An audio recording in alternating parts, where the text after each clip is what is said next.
Well, listen, the last time I did have you on the show here, you had 1-1. You had a son and daughter. I said, you're going to try to break the tie here and go for another one. You said, nah, we're all done. So what happened here? Let's give an update on how many kids you have here and I how old are they? forgot that was the last time we spoke. I only had two, and it was done there.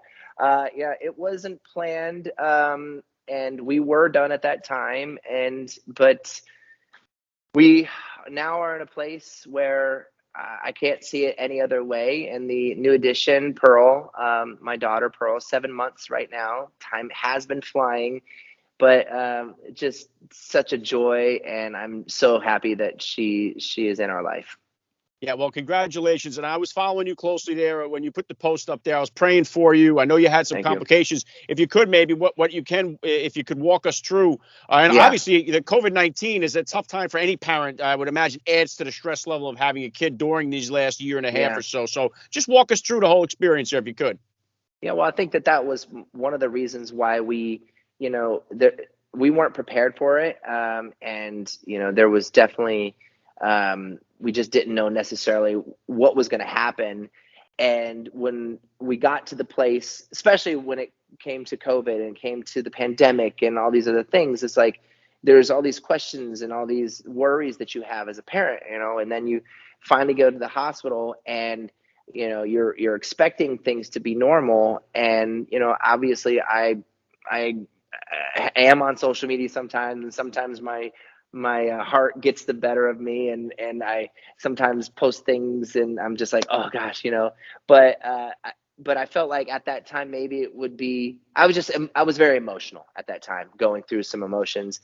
And then Pearl came out, and she was suffering from she couldn't breathe, and there was her oxygen level was extremely low. And then they took her straight to the NICU. And it wasn't the same way last time with our other children. And so then we came into the room, and we saw her on all these wires were hooked up to her, and all these, and she was just, her color, she had no color, she was just like blue. And all these questions, we didn't know what was going to happen. And then all of a sudden too, like, you're dealing with, you know this it's not a normal hospital environment. You have people who are wearing masks, who are being careful. You have these doctors who, and these nurses who are working overtime with all these extra, things that are on top of it. So it was really, it was very traumatic at the time. We didn't know exactly what was going to happen. I had so many questions that weren't going to be answered, and they're like, well, we got to wait until her oxygen comes back. And then you, as a father, just sitting there watching your newborn, um, helpless, and just really at the mercy of the care of these the doctors and nurses. And that's the thing too. I think it was important. Like, I'm like, we you have to realize, the pandemic and COVID has added so much to everyone's plate, in society, and especially, the frontline workers and the doctors and nurses. And so I was so grateful, even more grateful than before, because obviously when your doctors are taking care of you and your nurses, you're so appreciative. But the things that they went through during that NICU visit it was tough, and I saw what they were going through. But I told them when I left, I said thank you so much. I know, and I was just so appreciative.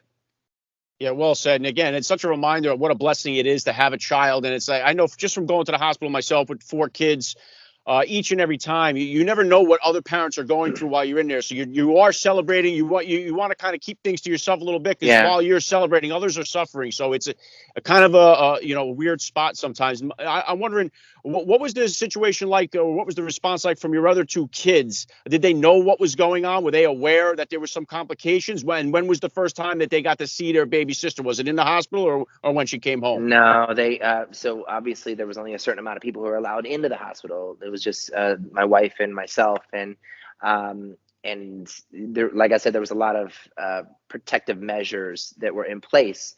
And so we had to stay an extra, I think it was like 4 or 5 days, I can't remember how long, in the hospital, and had to just wait and to just wait. And so we were calling back home, and I know my sister-in-law and her sister and husband were at the house, and they were helping to take care of the kids. and we were just giving them updates along the way. And then finally, when we got the clearance to go, I mean, it was like we were able to exhale and to let go, and then finally kind of give a little bit of a celebration, to that. And so when we brought the kids home, or my daughter home, her sister and her husband and my two kids had made this banner that was basically like a welcome home Pearl. And so I took some pictures of that, and I think I put it up on social media. But it was tough, but finally getting home and finally seeing her, and that she was healthy, and it wasn't going to be something, because for me, my only concern was this a long-term thing, and they said, no, it sometimes can happen. So. Well, thank God for that. I had AJ on the show here about a month before your daughter was born, and I had asked him a question about how his kids interact with other kids from the band, and he was mentioning yours. He goes, "Yeah, and Nick is having another daughter." So people were responding to me all over the place saying, "Oh my God, he revealed the sex of the baby," and I don't know if he blew the. It was you guys. It See, was you I don't know. guys. And I was like, "Oh no, I got caught." Did you guys do a gender reveal? Was that public? Did you guys have that out there? I don't recall. I think we did. I don't remember if we did. I know we tried to do that before, but I think we just kept that one and more inside the house. I was saying, man, it could be good for the show, but I hope he didn't let the cat out of the bag here, Yeah, So, we were gonna reveal it, I think, when she was born. Yeah. okay. And for my wife and I, as I mentioned, we got 4 kids. So going from 2 to 3, that was the most difficult jump for us because our 2 older kids weren't old enough yet to be independent enough to take care of themselves, where they still needed a lot of our attention, as Yeah. obviously the newborn did. So what's it been like for you guys the first 7 months here of having 3 kids in the house? How have you guys adjusted? Well, Pearl is turning 7 months right now, and she's pretty much just crawling around, and not. She's a joy. She's just like, she's a little angel. She's like, literally, she will occupy herself. But then Saoirse, who's 2 years old, we're going through that dynamic of, if I try to pick up Pearl, and if Saoirse's there, she's like, no, no, no, put her down. No, me, uppy, me. So I have to basically pick both of them up at the same time and hold them like this. And I said, you like, this is your sister. You love Pearl, and like, we love each other. Like, just kind of like getting them used to that whole dynamic of loving each other, and knowing that, because there is the delegation of the, trying to, attend to each individual child's needs at the time that they need you. It's one of the hardest parts. You're dealing with 3 different personalities, and so yeah, you're dealing with 3 different personalities and 3 different humans, and I love it, and it's hard. It is hard, but it's great all at the same time.